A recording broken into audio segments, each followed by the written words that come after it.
नमस्कार शेतकरी बांधवांनो, जे आपल्याला सोयाबीन पेरणी केली तर सोयाबीन पेरणी केल्यानंतर जे तणनाशक आहे महत्त्वाचं आहे ते कोणतं मारणं गरजेचं आहे, तर निश्चितच आजच्या या व्हिडिओच्या माध्यमातून आपण जाणून घेणार आहोत।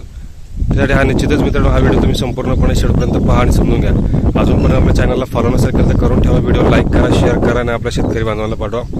निश्चितच सोयाबीन पेरून जवळ आज 15 दिवसाच्या पुढे म्हणजे अर्थात 16 दिवस झाला असेल, 18 दिवस असेल किंवा 20-21 दिवस झाले असेल तर तणनाशक मारणं गरजेचं आहे। तणनाशक मारत असताना या ठिकाणी भरपूर कंपन्यांचं मार्केटमध्ये उपलब्ध आहे। त्यातल्या त्यात UPL कंपनीचा असेल, सिजंटाचा आहे, क्रिस्टलचा आहे, धानुकाचा सुद्धा आहे, भरपूर MNC कंपन्यांचा म्हणजे नॅशनलाइज कंपन्यांचं मार्केटमध्ये उपलब्ध आहे। त्यातल्या त्यात जे महत्त्वाचे 4-5 कंपन्यांचं आहे त्याचं मी तुम्हाला या ठिकाणी सांगतो।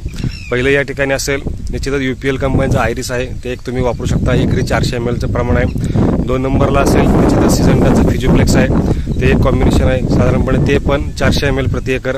त्यानंतरनं 3 नंबरला आहे क्रिस्टलचा अमोरा, तो एक चांगला मोलिक्युल आहे, तो एक वापरू शकता। त्यानंतरनं धानुकाचा सुद्धा आहे, म्हणजे अशा चांगल्या परत आदामाचा सुद्धा आहे, म्हणजे हे 4-5 कंपन्यांचं आहे, त्यातल्या त्यात वापरा। आपण शक्यतो सुरुवातीलाच वापरत असताना या ठिकाणी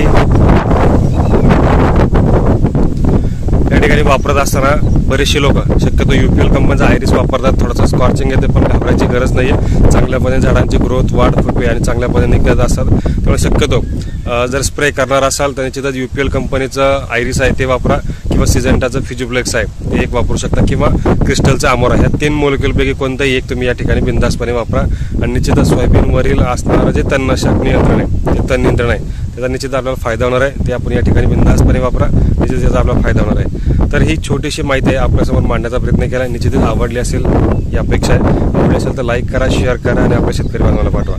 धन्यवाद।